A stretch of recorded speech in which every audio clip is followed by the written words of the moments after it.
Hey guys, and welcome back to another episode of the Pickles and Bacon Show Rewind.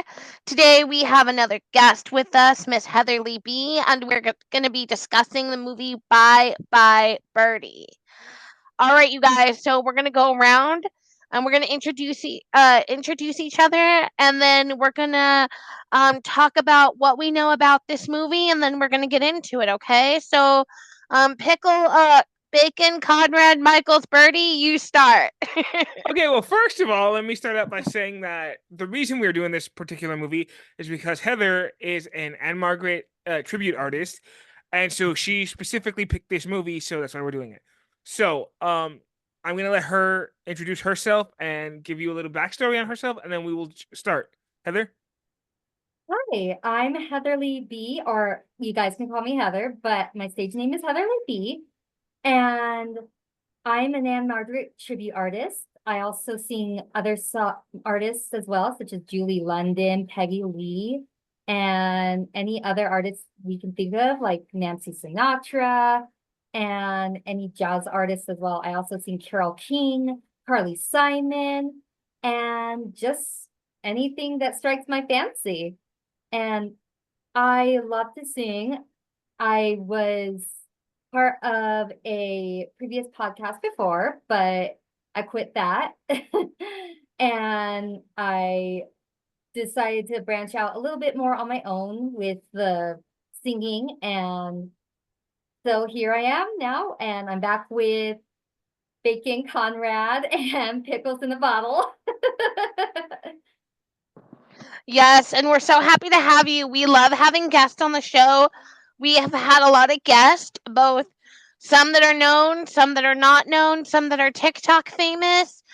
We've had Tony Ortega discussing Lisa Marie's book. We had NT Lawyer from Crazy Days and Nights. We've had Danny, what was her name? Danny Atkinson. Atkinson from YouTube.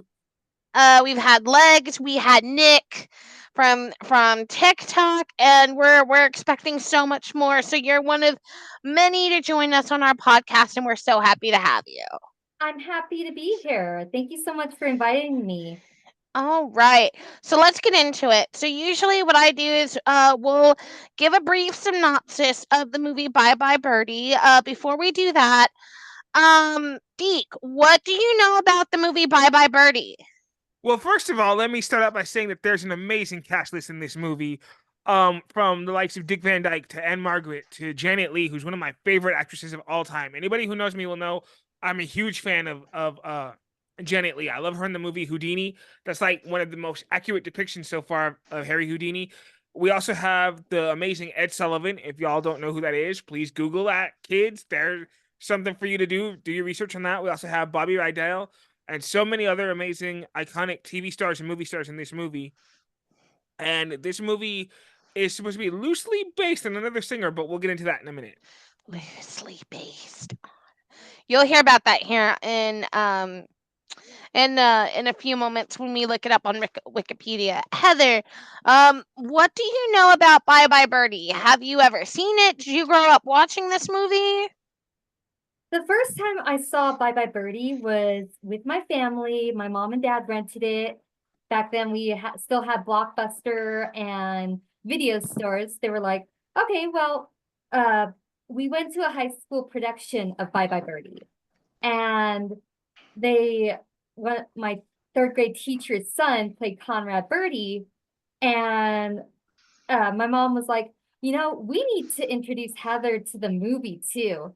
So we watched the movie, and at first I didn't really understand it, but then a few years later, I think it was in middle or high school, my parents got a videotape of it, an actual copy of it, so we could have it. And that shows how old I am because it's like VHS. But I watched it again on VHS. I'm like, wow, she is really pretty. Ann-Margret is beautiful. And so a few years later, I lost interest in kind of like the show business thing, but then I got back into it and I started getting back into Ann-Margret. And Bye Bye Birdie, it has that impact. Like, she wanted to make me a singer again. Along with Elvis, I wanted to I admired her voice. And with Bye Bye Birdie, it's about this girl. She's a fan of Conrad, and she wins this contest where she's selected to be the one who Conrad kisses on Ed Sullivan's show. And she's so Twitter-pated by him and all the other girls because he's going to be drafted into the army. And we'll find out a little bit more about that production, but she made that movie. I mean, without her, I don't think it would be what it is today. Yeah. As for me, I really didn't know a lot about this movie until I actually watched it. Growing up, I had heard things about it that this is loosely based on, is it Black Monday when Elvis was drafted into the army, and that this is supposed to be like a tribute or to that time or whatever. But I gotta say, like, I was like, if they're going for an Elvis angle, I know that Elvis was really young when he went into the army, but I was like, isn't Dick Van Dyke like 50 in this movie? I mean, I'm just asking. I'm just asking. But he wasn't but he wasn't the one playing the singer. The guy playing the singer, Jess Parsons, I think he was like 30 something when he did this movie. Yeah. I'm just asking because, like, movies from the 50s, 60s, and 70s are about teenagers, and they're like all 40 in this movie. Like, Grease. Anyways, but yeah, so this was my first time watching it, and I was like, okay, I see you. So anyways, let's begin. Let's go to Wikipedia and let's get some information about Bye Bye Birdie and where it came from. All right. So according to Wikipedia, Bye Bye Birdie is a stage musical with music written by Charles Strouse and lyrics by Lee Adams. It's based upon a book by Michael Stewart. Originally titled Let's Go Steady, Bye Bye Birdie is set in 1958, and the play's book was influenced by Elvis Presley's being drafted into the Army in 1957. The rock star's character's name, Conrad Birdie, is a play on the name Conway Twitty. Twitty later had a long career as a country music star, but in the late 1950s, he was Presley's rock and roll rivals. The original 1960 to 1961 Broadway production was a Tony-winning success. It spawned a London production and had several major revivals, a sequel, and a 1963 film. It had a 1995 television production, and the show became a popular choice for high school and college productions due to its variable cast size and large proportion of ensemble numbers. And that's pretty much the synopsis, or like the briefness from Wikipedia. So, Deke, why don't you start out at the beginning for us? Well, the beginning of the movie starts where we see Ann-Margret's character singing a number called Bye Bye Birdie, which is, as we just said, about Elvis. And it's kind of interesting because it goes kind of in two different directions. So the movie starts where she's singing, like I said, about Conrad Birdie, and then it kind of veers off a little bit where she's supposed to be dating or going steady with this guy named what was his name? Hugo Peabody, I believe that was the young man's name, and played by the amazing Bobby Rydell. And so basically it's just this whole thing, and it kind of like veers off a little bit. And so this is where so after the musical number, we see Dick Van Dyke, who's in his office, and he is supposed to be like a music publisher, so I have a question, and this is going to be kind of funny, and we could shed some light on this in a second. So since he's supposed to be like the music publisher, does that make him like the Tom Parker type, or is he supposed to be like more of the like Sam Phillips type? That's a good question. I feel like he could be more like Sam Phillips or Lieber and Stoller because he is the songwriter. Right, because like the way that they were making it seem, sorry, I didn't mean to cut you off, but the way that they were making it seem, was like he was like not only the songwriter, but he was also the I guess you'd say, manager for Birdie. And so I was like, are they making it kind of like he's supposed to be like Sam Phillips, or were they doing like a Tom Parker type thing? You know, you got a good point there. I mean, fortunately, that man, Albert, Dick Van Dyke's character is not too much like Colonel Tom, but in a way he is trying to make money off of him because, I mean, he's his main moneymaker. I mean, that's Conrad Birdie. He's like the epitome of Elvis. Like he's like Elvis's counterpart or Conway's counterpart. So it's like he could be like a combination between those two. Like, I guess like maybe he has some elements of Sam Phillips because he's the producer and some elements of Colonel Tom Parker. Yeah, I got a more like Sam Phillips payola type of vibe from him. Because wasn't it Sam Phillips that needed money, so he sold Elvis's contract to RCA, and that's coming directly from the $1 Million Quartet. Mm-hmm.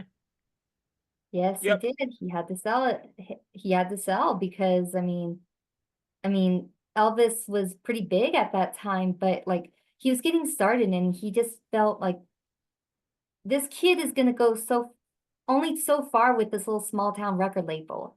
It's time for him to spread his wings and fly. So that's why he did it, and I just love I love that they included those elements in that movie.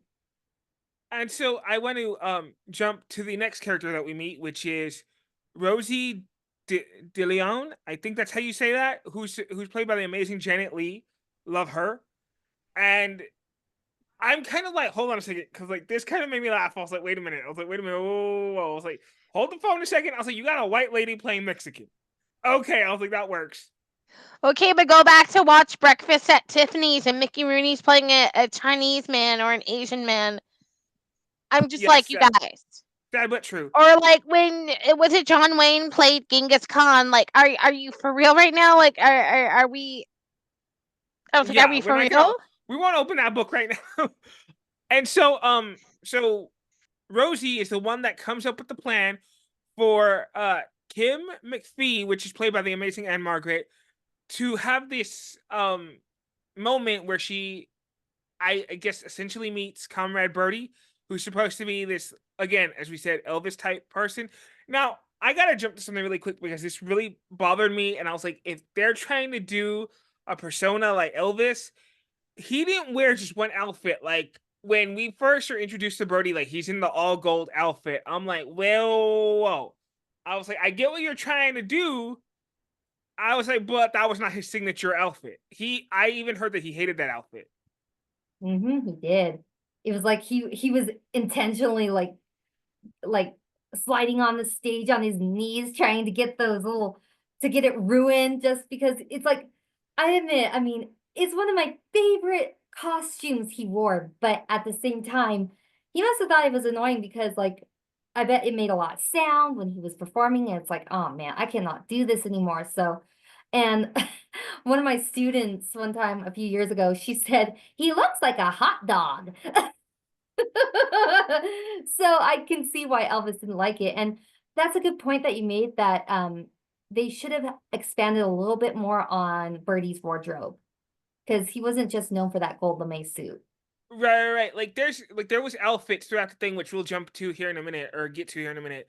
Where I was like, those look like costumes that Elvis actually wore, but like in different movies. I'm like, what are we trying to do here? Anyway, and Pickles, if you're trying to say something, you're muted. So just so you know. I know, I put myself on mute because I'm like, I'm moving around in my chair and like making noise and things. And so then, as the same time that we meet Rosie, we also meet Ed Sullivan's character. Now, again, for you young kids who are listening to this, if you don't know who Ed Sullivan is, please Google him. He had some amazing guest stars, like the men that we keep talking about: Elvis Presley, Buddy Holly, the Beatles, you name it, they were on there. Okay, this part pissed me off because he had his audacity. Wasn't he the one that made Elvis come out and not dance and sing to the dog? And now you're in a movie about him? No, that was Steve Allen. But didn't... I was like, wasn't, but still, Ed Sullivan did not like Elvis. At first he At didn't. first. Yeah, at first first. he did not. But he like I remember the whole hip shaking fiasco where like he was shown on stage, but they couldn't like the first time they did show him from the waist down, but then they got upset because fans got upset because they started showing him from the waist up, and it's like no, we can't do that. I mean, that's not fair. I mean, what is he doing wrong?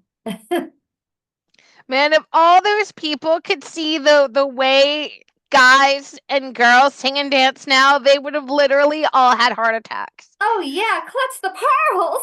Like, clutch your pearls, I declare. Like, oh my God.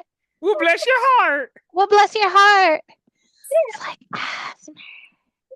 like I couldn't. And then I also remember, like, at this time too, they were all condemning like Elvis music because he was a white guy that sang what they called black music or whatever. Like, girl, sit down. But every time I see that, I think of like, okay, it was the same way in the 60s with the Beatles. It was the same thing in the 70s with Kiss and heavy metal music, and then the same thing in the 80s with the rappers, and then I'm like, so I feel like it's just never ending. Somebody's gotta not like something, and they make a big deal out of it. And it's like, come on, it's music, it connects people. Why do they have to make it so controversial? It's like, it's just maddening. But I guess that's why Bye Bye Birdie captures that hysteria, of like the fangirls loving Conrad Birdie because he's different and they don't like it, but yet he ties that whole musical together. You know what I mean? Mm-hmm. For sure, I And get so, that. yeah. So then Ed Sullivan is the one. Not Ed Sullivan. Rosie's the one that comes up, like I said, with the plan, and I think somehow she's trying to. I don't know. Okay, so here's what I was not really understanding. Did she already know Kim McPhee? Because like the way that she's calling her, it seems like she had already known her from before. Cause like she like Rosie or Rosa, whatever you want to say her name, um seemed too comfortable calling her. So it's like, and I know in that time, like I know that you could just call the operator and be like, get me so and so, but like the way that they were making it seem like she had already known her previously. So it's like they didn't really elaborate too much on that. Hmm. I need to go back and watch the stage musical because I wonder if they have a little bit more background on that. But I guess that's something I should have done too, like watch the stage musical. But Mm-hmm. I think it's just because she was part of the fan club. She was one of the members of the Sweet Apple, Ohio fan club for Conrad Birdie. Oh, And okay, that makes more sense. yeah, and so she was selected. I think she was randomly selected. But uh then like it's like Kim McAfee is gonna be the luckiest girl in the universe because she's gonna be the one who kisses Conrad Birdie on the lips on Ed Sullivan, and all the girls are gonna be jealous, but she's gonna have her entire life changed by this one little moment. And then so I want to kind of get back to Kim here for a second. So after we are introduced to Rosie and to Ed Sullivan's character, we jump back to Kim, played by Ann-Margret, as I said. And there was something interesting that happened on this one scene where I was sitting there watching it, and she's singing her song. She's doing her musical number, and right on the record player, I glanced over and I noticed two familiar figures there. I was like, huh. Now, for those of you who know Ann-Margret's career, will know that she did a voiceover on the Flintstones. Who was on her dresser on the record player? Fred and Barney, little action figures of Fred and Barney. And I was like, huh? Yeah, it's like a Like, prediction of that, like yeah. her appearing later.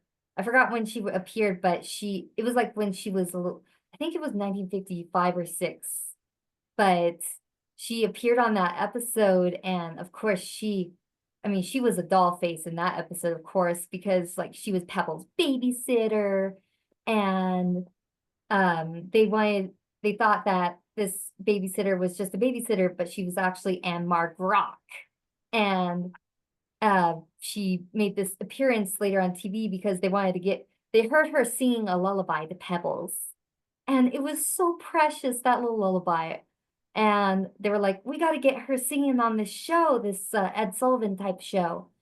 But then like they don't like they say that she can't go on that show and they don't want her to make her so upset, but then they try to sneak her on, but they don't know that she's already making an appearance. Mm-hmm. And now, Bye Bye Birdie, I believe, was made in '63, right? Yeah, 63. Okay, so it's about the same time as the Flintstones episode because I'm looking here on Internet Movie Database, and that episode was filmed in the same year, so of the Flintstones, so it checks out.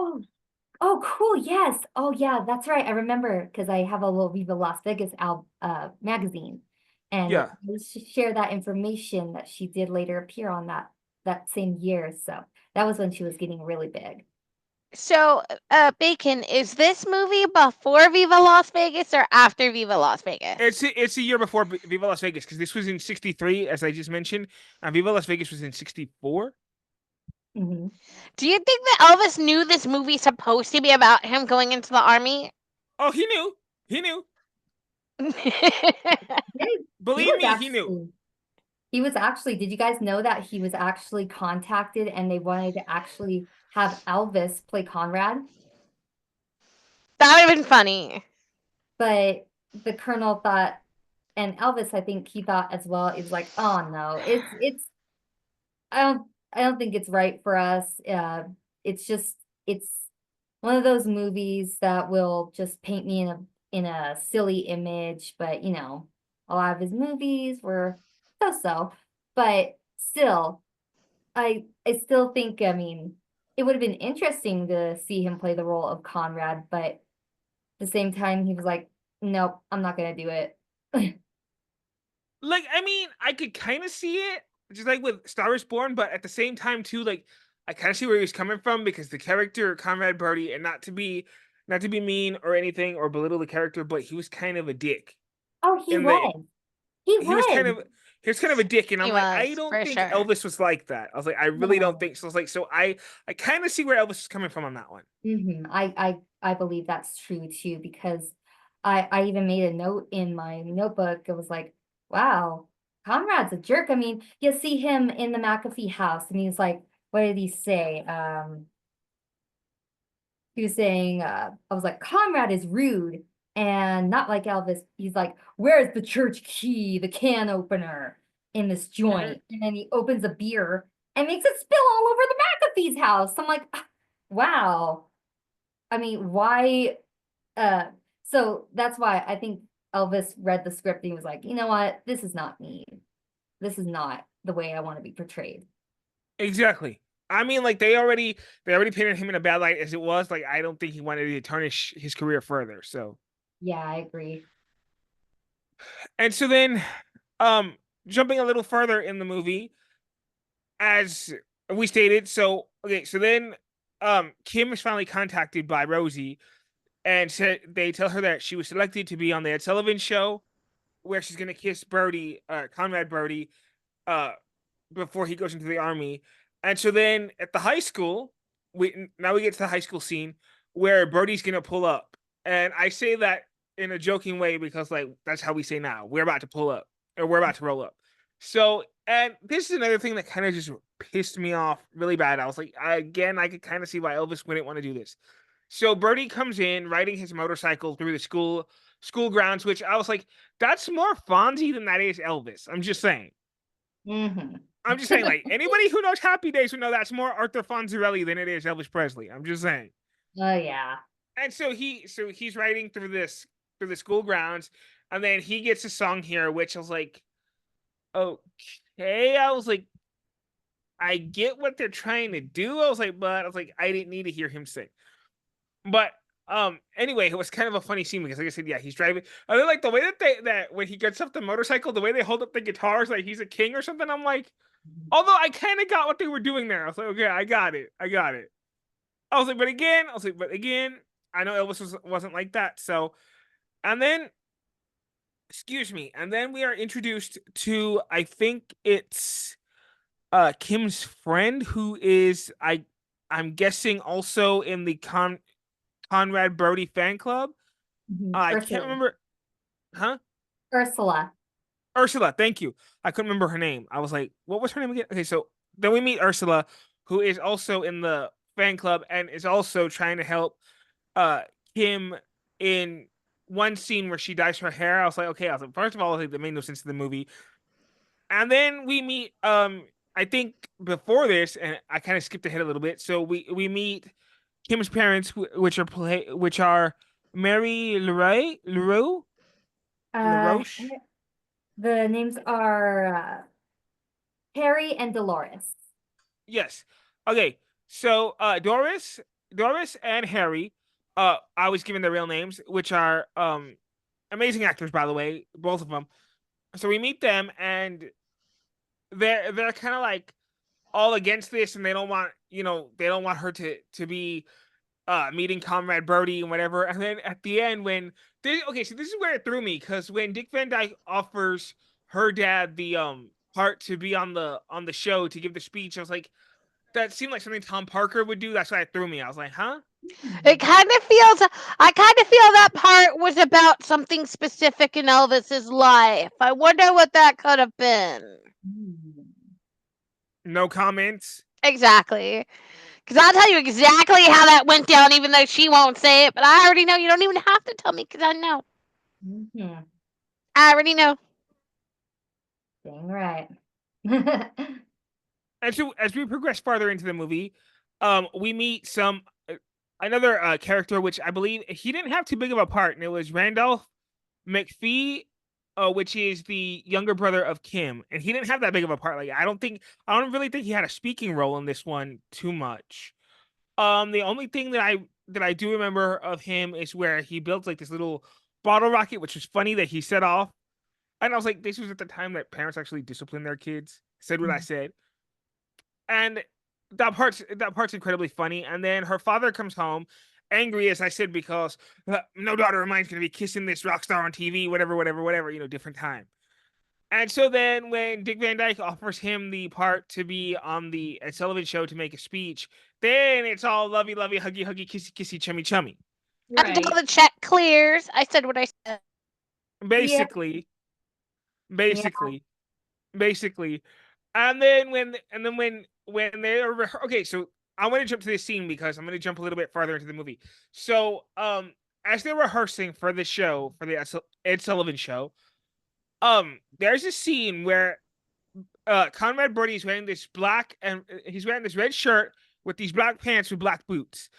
I saw that and I was like, hold on a minute. I was like, hold the phone.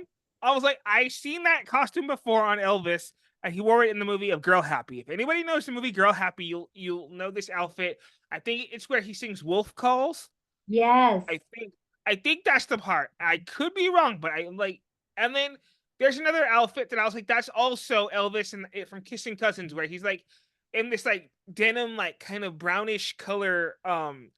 It's like a tan color, like I would say almost like khaki color jacket and like pants. Mm-hmm. That looks like what Elvis wore in Kissing Cousins. I can't remember what scene, but I think it's the scene where he's singing oh my god, I want to say it's the scene where he's singing Gold in the Mountains. Yes. Yeah, I see the similarities now. And like I saw that and I was like, I was like, okay, I see it. I'm like, when I was starting to piece that together, I was like, oh, okay. I was like, I see. It was kind of like almost a foreshadowing, because I know that those two movies hadn't come out yet. At least I don't think Kissing Cousins had come out yet. I think Kissing Cousins was like 66, and I think Girl Happy was like 65, if Yeah. I'm not mistaken. Kissing Cousins came out I think a year before Viva Las Vegas. I think it was like around 63. Now, Heather, I'm gonna let you take it, because this is where I fact check myself, just so I don't look dumb. So I'll let you take it from here. Don't worry, you're good. But like Kissing Cousins, it came like Viva Las Vegas was after Kissing Cousins, and then you got Girl Happy after Viva Las Vegas. Yes, Kissing Cousins was 1964. as I said, which was after this, so it was right around Viva Las Vegas. So I'm guessing he was working on both movies. And then what was the other one? Girl Happy? Yeah, Girl Happy. And then Girl Happy was 65, so I was right on that one. That one Yeah. I was right. Yeah. Okay, and so 64. Okay, so Girl Happy was in 65, so that one was after Bye Bye Birdie, and then the other one that I said of Kissing Cousins was 64, so around the same time. And here, okay, look, so on the cover, this is kind of like the outfit that I was talking about. If y'all could see it, it's like a tannish color. If this thing will focus, it's like that kind of tannish color outfit.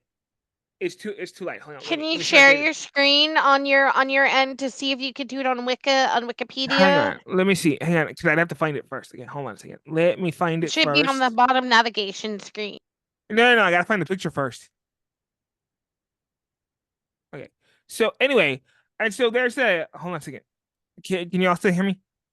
Okay. Yeah. So anyway, Mhm. so the outfit, it's kind of like okay. Hang on. Let me see if I could. Hang on, I'm gonna darken this just a little bit. That way it looks better. Okay. So I'm gonna darken it a little bit. That way we could see it better. Okay. It might pick up now. Okay. Now if y'all could see it, that's the costume. wow. That's the outfit that I'm talking about. Birdie Yeah. wears something Yeah. similar to that in the movie, and I was like, okay. I was like, and I was like, he sings. I think right here he's singing. He's either singing Kissing Cousins itself, or he's singing Gold in the Mountains. And I think he's singing Gold in the Mountains right there, where he Yeah. wears that costume. And I was noticing that. I was like, uh-huh. And so like it was just like random place stuff that I was like, So I was like, so I wonder if it's like a foreshadowing, or if it was like maybe they already knew that movie was gonna be in the works, or kind of like where that was going, because I was like, there was a lot of similarities that I was noticing in there. I was like, for movies that hadn't even been made yet, I don't think. Yeah, it's interesting. I mean, like, they it's like they know a lot about like Elvis, and like I think that's what they were trying to go for. Like they were trying to capture that like how the teen idols are supposed to be dressing, and but it's crazy how they are like the outfits are very, very similar. It's like a Twilight Zone thing. It's like, whoa, how do Exactly. they know?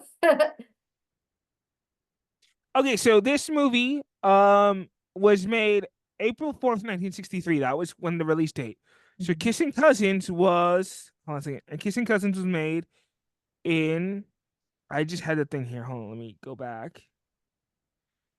Okay, so Kissing Cousins was released or made March 6th, 1964. So it's almost a year apart. Oh, whoa.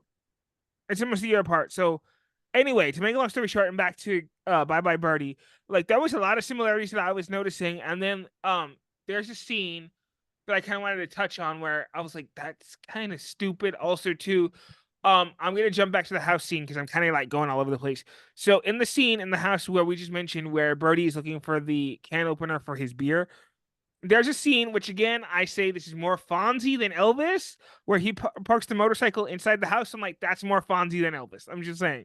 I was like, that part was funny because like Arthur Fonzarelli would do something like that more than Elvis would. I'm just saying. And there is episodes of Happy Days where he does have his motorcycle parked in the Cunningham house. It's like, I guess that's where they got their idea for some similarities for Fonzie too. That could have been Could be because I know Gary Marshall, who was an amazing director, would take inspiration from other things. Like one of the things that he really did that I loved, which kind of ties into this, because we were just talking about Elvis going into the army. So one of the things they did on Happy Days was there's an episode where they're gonna meet the Elvis train, which is what Fonzie calls it, where all the girls are gonna be throwing clothes at the train because they're throwing them at Elvis, who's leaving for the army. And Fonzie's like, I'm gonna go there because he goes, I need to comfort them. That's what Fonzie would do. He would. Yeah. And so that kind of ties in because it was like because they were talking about the train that took Elvis to the army, and so like that was funny. And then like there's another tie-in of an army thing with Elvis where Richie and Fonzie are going to go into the army, and I think this is in the later seasons where they get drafted, And Richie says to Fonzie, he goes, why didn't you say anything? He goes, you remember what happened when Elvis went in the army? And he goes, oh, okay. And then Ralph looks at him. He goes, yeah. He goes, there was a lot of girls bombarding he's like, there's a lot of girls bombarding the gates. Fonzie goes, eh. Yeah. Nope, they don't mind that one bit. Now that Exactly. they got their girls back. Uh-huh. And so, jumping back to the movie, I have to admit, like, I really didn't think I was gonna like it. Like, I was like, because I'm kind of picky when it comes to movies.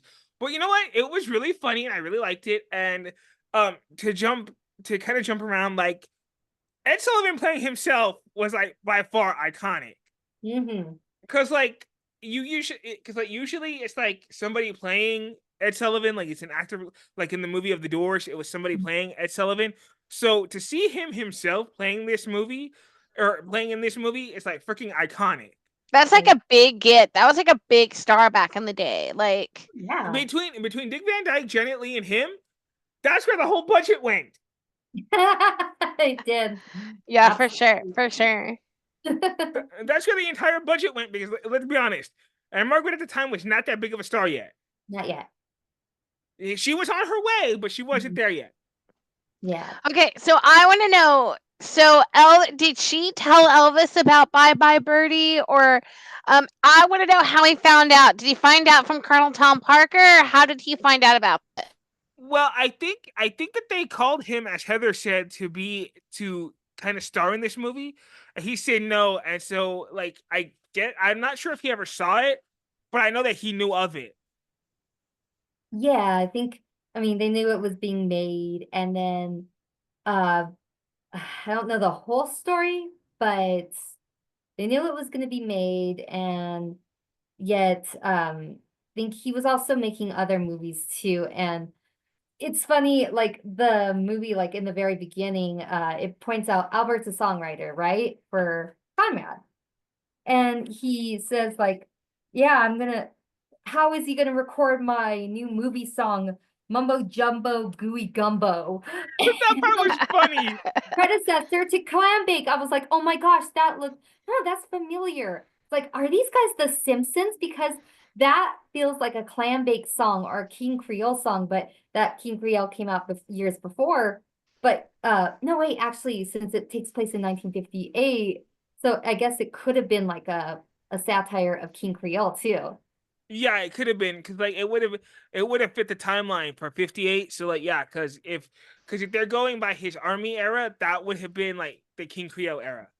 So do you think that this movie in any way hinders Elvis's legacy or like besmirches it? Because to me, I think this movie stands on its own. Good question. I don't think it does. I don't think it hinders Elvis a lot at all, because I think it was just, I don't even compare Conrad to Elvis, because Elvis was a different person, but Conrad, I mean, gosh, he was a jerk in this movie. I mean, he kisses Hugo's girl during rehearsal when he's not supposed to. It was supposed to be during the actual stage performance, and that really makes Hugo mad, and he actually breaks up with Kim over this. And I mean, of course, it also leads up to my favorite part of the movie, Got a Lot of Living to Do, with all them doing that crazy dancing. And oh man, I've attempted that dance. I can still try to do it, but oh my gosh, it's a breath taker. There was some good dance numbers in here, I have to admit. And I was like, Dick Van Dyke played to his strengths in this movie. I have to admit, like Dick Van Dyke, on top of him doing comedy, which he was really good at, he was also doing some amazing dance numbers in this movie too. Was this around the same time as the Dick Van Dyke Show was already out on TV? I think it just let me started, fact check right? that. Hold on, let me check on that. Let me check that.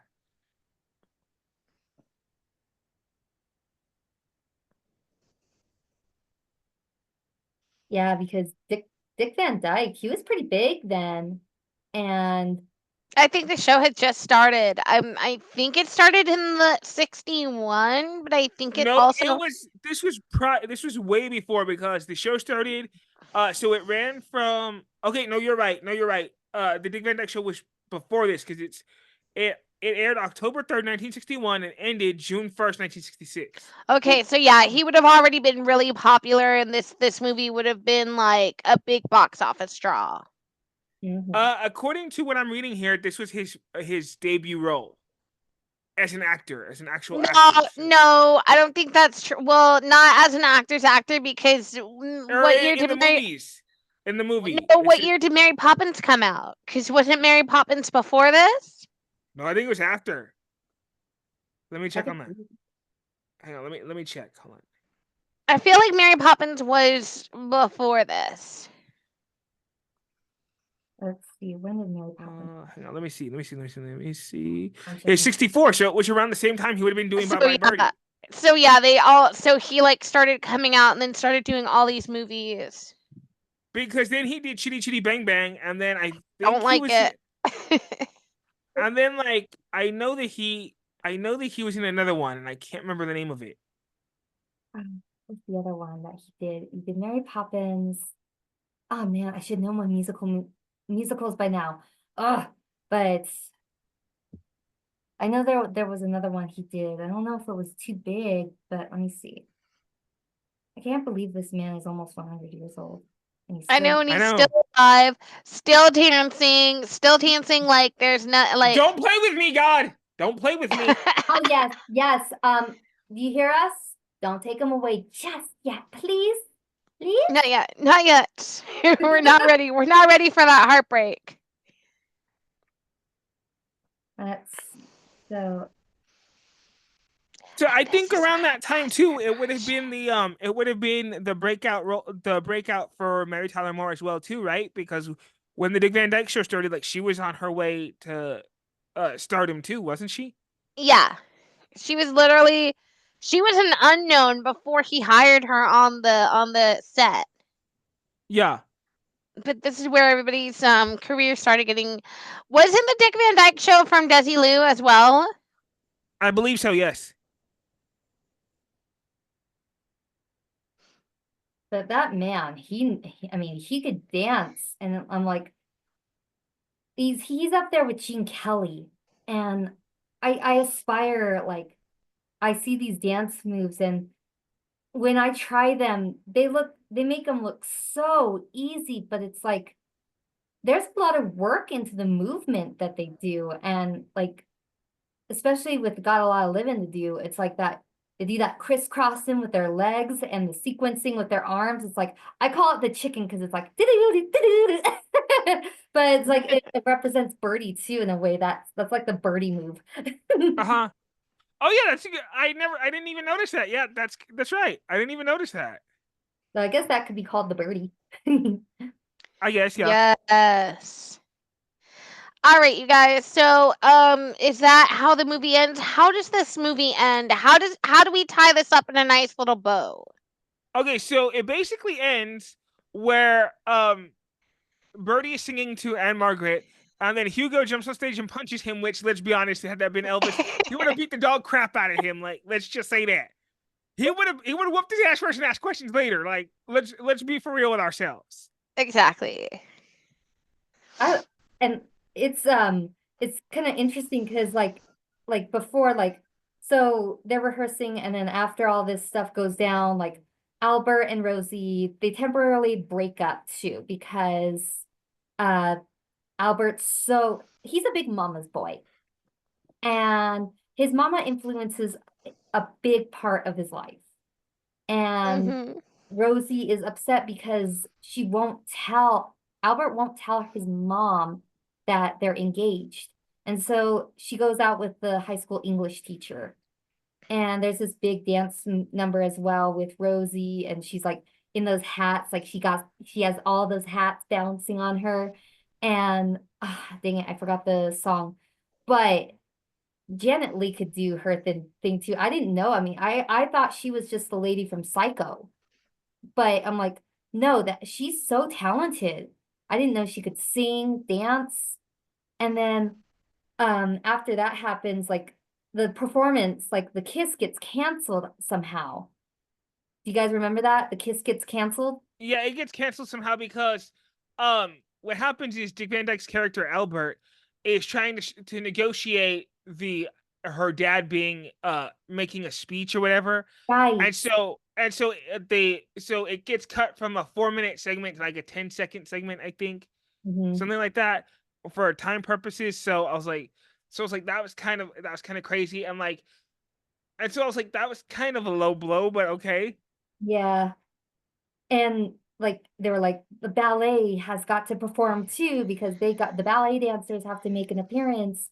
And besides, it was like all these promises were being made to these people, and it was like it was gonna be like this whole big thing, and all these people were gonna appear, like Kim's family and probably her friends, and then like this big kiss was gonna happen. It's like, no, we cannot have this anymore. So it's just gonna be a flash to them in the audience, and the kiss is canceled. But then I think something happens where they actually speed up the performance, like they speed up the music for the ballet. So we get the speed up ballet. It's like and and then like they actually get to do the performance, and then that's where Hugo goes, "What?" Yep. All right, so now it's time for our favorite part where we ask ourselves some questions regarding the movies. So the first thing is, when did you notice the character change for the good, for the better, not so good, and was it very noticeable in the movie? I would say yes, because like flat out, we got to see Birdie was a complete jerk from the beginning. Mm-hmm. Facts. Yeah, I mean, he Now, was if we're talking about Albert, there is kind of a change where he kind of goes from like this kind of like I guess you'd say kind of mama's boy into like being this kind of like tough guy, sort of like, if you yeah. will, where he kind of like has that moment of like his kind of redemption arc at the end, because like him and Rosie talk about their relationship, and then his mom comes out with her relationship. So sorry, Heather, go ahead. Oh, no worries, you're good. But yeah, they like Albert had that big change. It's like, okay, I gotta stop being so, I need to grow backbone here. But then I also noticed that change with Kim too, because she starts off as this lovelorn teeny bopper who's so enamored, and she's so into getting mature, and she calls her parents by their first names in the first part of the movie. But then like when she gets the news, she's like, and then like it shows her immaturity. Like she wants to be mature, but she's not. And then as the movie progresses, she starts maturing a little bit more, like because of her relationship with Hugo, and how like, okay, so Conrad's great, but like, I mean, he's a celebrity and that's it. But Hugo's the one I'm pinned to, and I shouldn't be so teeny bopper. It's like and got a lot of living to do. She wants to be so grown up. It's like drink champagne like it was water, and daddy dear, you won't have a daughter. I've got a lot of living to do. And so and then like from the beginning opening number, she's like, bye bye birdie. And then like at the end, when you hear that reprisal song, her voice is a little bit more mature. Do you guys notice that? I I did. did. I I noticed noticed that. it. Yeah, she's like ta-ta. It's like she doesn't care anymore. She's like, okay, but Birdie is great, but being mature is more than just having a boyfriend and being able to kiss a man on this show. You know what I mean? Mm-hmm. All right, so the next question. Does this storyline match a real life story, and which real life story does it tell? Who wants to elaborate further? I'll let Heather have this one because I answered the last one, so Heather can have this one. Well, I don't know if it tells like a real life story, but it is based on a Broadway musical. So, and the Broadway musical is a little bit different, because like it does share it's about it tells the same plot, but it focuses a little bit more less on Kim McAfee and more on Albert and Rosie. And I mean, Kim has her moments with her family, but it's not so as big, like, because Ann-Margret was like, I mean, that woman was a bombshell, and she still is. But um it I mean, like what we've been talking about, it's based loosely on Elvis's life. I mean, I remember the opening part of the movie where it's like, the news anchor is like, now we explore his meteoric rise to fame. And it shows Conrad shaking his hips, and all the girls are like, oh my goodness, he's so cute.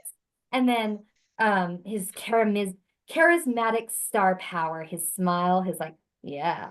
So it is loosely based on Elvis, but it's also loosely based on his rival Conway Twitty, because Conrad Birdie, Conway Twitty. So Twitty's Yes. kind of like a bird, but Conway started coming out a little bit more after Elvis did go into that army and he was going to Germany. So they were looking for the next Elvis, and Conrad was like, you know what? I'm gonna be jumping on that bandwagon. Okay, yeah, I see it now. I see it now. Now that I see a photo of young Conway Twitty, I see it now. Yeah, look at him. Yeah. Yes. Look at that. The pompadour. Exactly. All right. So next question: who was the biggest guest star in this movie? I would say Ed Sullivan. Ed Sullivan. Ed Sullivan, but if I were to choose one other one, it would be Paul Lynde, too. Yeah. That is Like, true. Yeah. That is true. That was Paul it. That was Lynde. a surprise. That really Like, surprised me. because he was, I mean, I love Paul Lynde. Like, he, like, the way he acted in that movie, and he's a great actor in all the other things. Like, he was in I Dream of Jeannie, and he also was in Bewitched. And That's where I know him from. I Dream of Jeannie. I was like, what do I know him from? That's it. yes. I was like, I know him from something, and then I was thinking about JR. I was like, why am I connecting him and JR? Yes. For sure, for sure. And he was in Okay. the Paul Lynde show too. All right. Who was the GOAT of this movie? Me. No, I'm just playing. I would say Dick Van Dyke. Yeah, I agree. Dick Van Dyke was the GOAT of this movie. I think that apart from it, like the Ann-Margret, like Kim stuff, and then all the other stuff, I think that this movie really showed off Dick Van Dyke's talents, his singing, his dancing, and shows that he was truly a powerhouse, other than just being a goofy screwball comedian on a TV show. And I think so too. Like he did that. Like he knew how to like show his star power. He's like, I got something to show you guys, and I have all these dance moves, but I can act. That could play all these roles. But I also believe that Ann-Margret was the GOAT too, because I mean, this was one of her first acting debuts. I mean, she appeared in State Fair as well, but this was one of her first big roles in a musical movie.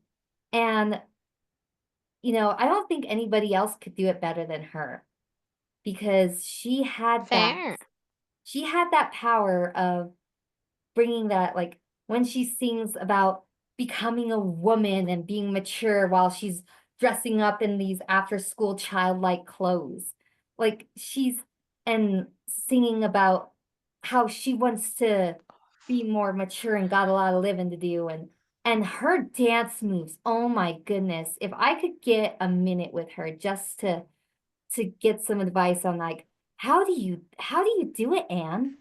How did you like make sure that you could, like, where did you learn how to dance, first of all? And like do you just move to the music, or like there was something special about her that I loved, and not just her looks, but her personality. And Yeah. hopefully one of these days, I mean, I'm speaking to you too. Don't take her away yet, because I would love. Sorry, that was my notebook, but I would love to meet Ann-Margret someday. And I almost said eat. Yes. I don't want to eat you. I don't want to eat you, Anne. I'm sorry, but I want to meet you someday, because I mean, just to see how, like, to get to know her and have like, because she was an underrated person. Like, she didn't get roles. She's kind of similar to Elvis. She didn't get too many roles serious roles. She wanted to be more of a serious actress too. But the producers and directors saw her more as the bombshell. She was kind of like the 60s Marilyn. But Yeah. Kind of. fortunately, I could she see was that. not like didn't get caught up in all the, the drugs. But I mean, still, I really hope that she gets a biopic someday. And I heard that Lindsay Lohan might play her, or like I Yes. would love to I see can see Lindsay in that. it. I I can could see definitely that. see that. Maybe I could see that. I would have loved to see a younger version, like a younger Lindsay in it, but maybe like she'll play an older one, and then they'll get probably a younger actress to play the younger Ann-Margret. But who Like, I knows? could see maybe an Emma Stone doing it now. Emma Stone would be great in it. I mean, we obviously know she could sing from La La Land, and I think she would pull that off, but I could definitely see Lindsay Lohan as well. All right, guys, if you could be a character in this movie, who would you be? Create the backstory for me, even if it's an original character. Hmm. Mm, I would like to delve, and they probably do this on the play. I would like to delve into Elbert's character more. Like that would be where I would go because, as I said, like Dick Van Dyke in this movie had some amazing. Not only did he have some amazing dance numbers, but I think he also gets to sing a song in this one too, if I'm not mistaken.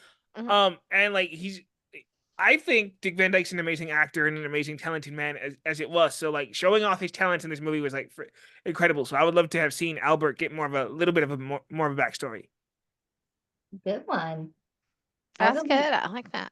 he would have had a great backstory, like see how like maybe a prequel or maybe like after the events of the movie happening, like what happened. And did you guys know that there's actually a little sequel?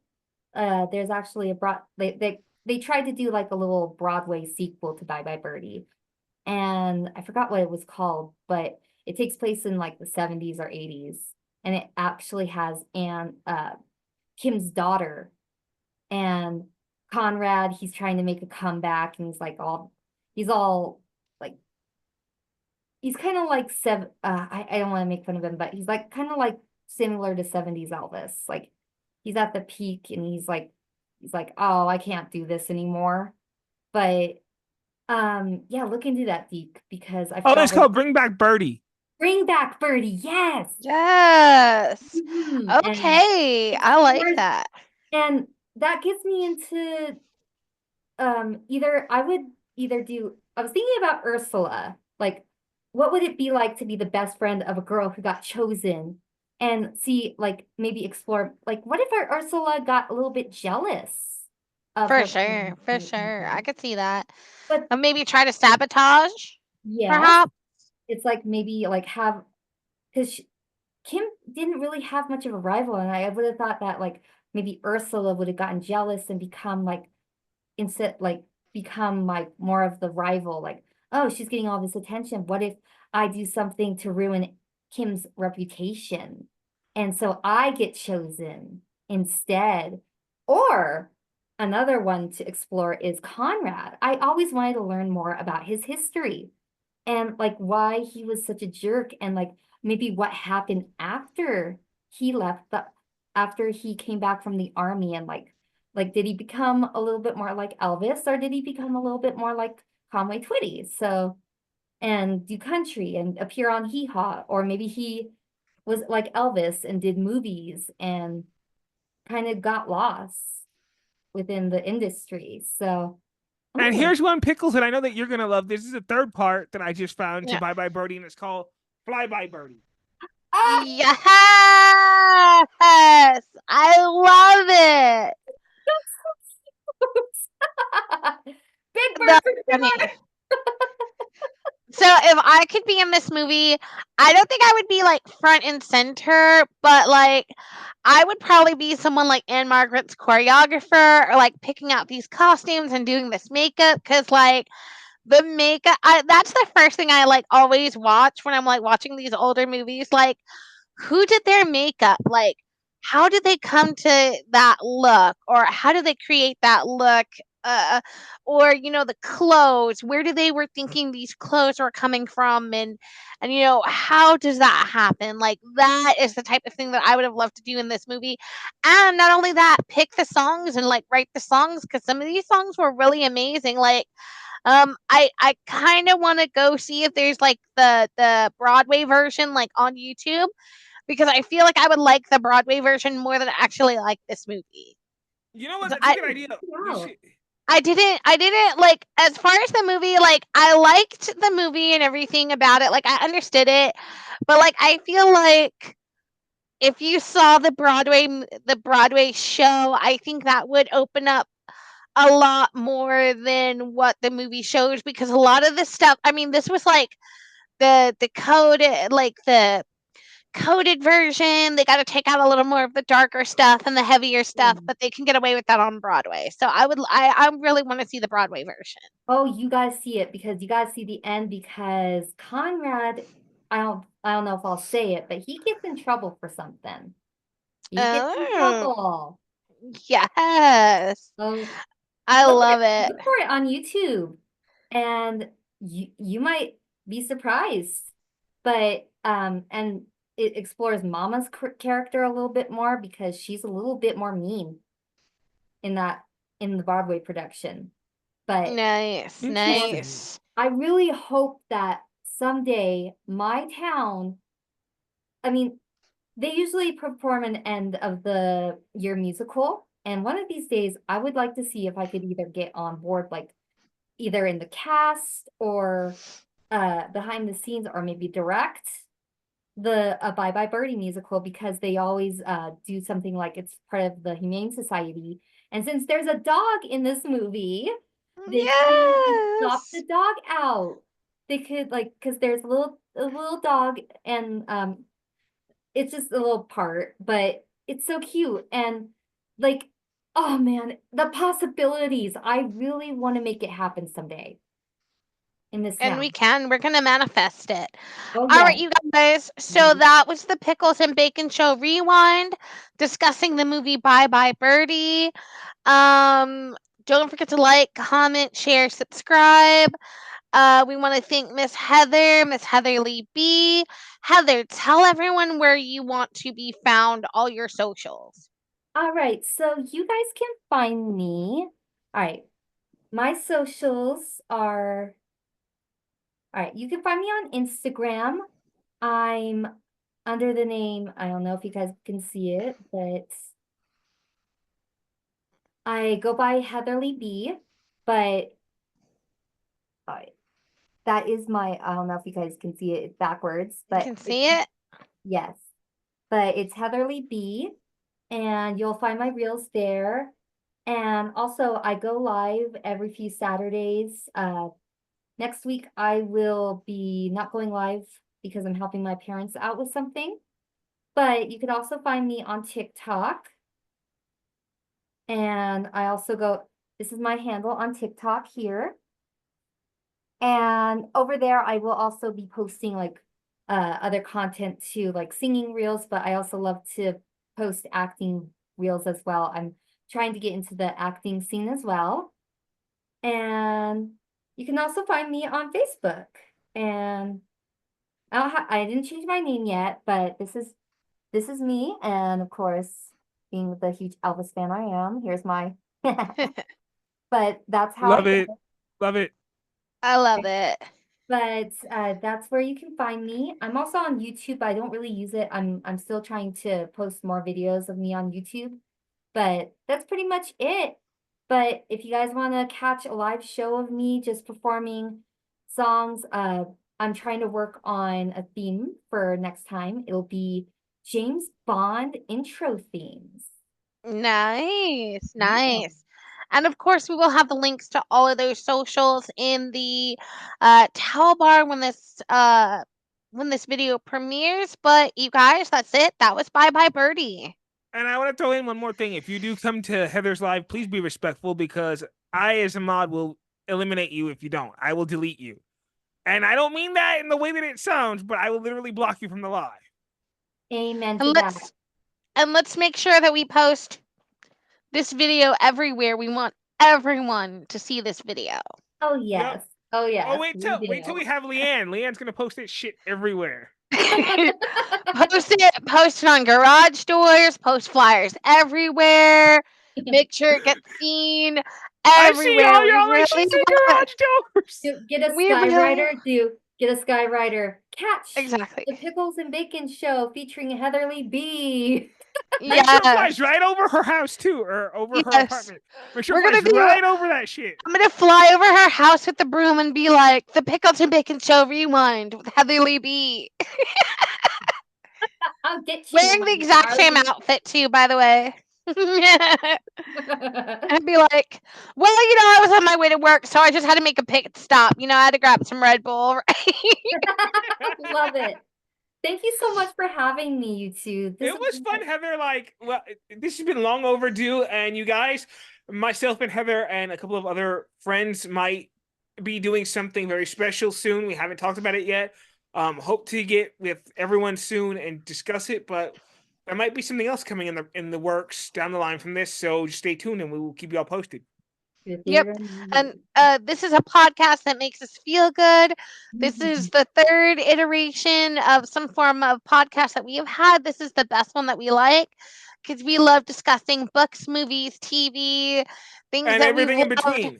Everything. You never know what's going to pop up. One moment we may be watching The Crow. The next minute we're going to watch the Barney movie. You never know what's coming up.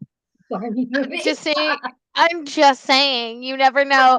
Also, we've tended to do a lot of things against the grain. A lot of, like, we had the Trouble with Angels, and I want to kind of keep it things that people have not seen that you don't see a lot of reactions of. So that is where that's where we come in, trying to make it completely different. But still, thank you so much. And You're I welcome. appreciate you guys. And I hope that I could be on again someday. Absolutely. Definitely. Anytime you want to come on, anytime you want to discuss something, we don't have to discuss a movie. We can maybe discuss an album next time, or we could discuss CDs. We could discuss books, whatever you want. Come on, and we will talk about it. Thank you so much. And you two are awesome. And well, I'm the awesome one. She's not. Like I'm the awesome one. Come on. But I'm the cute one. Okay, I'll give her that one. All right, you guys.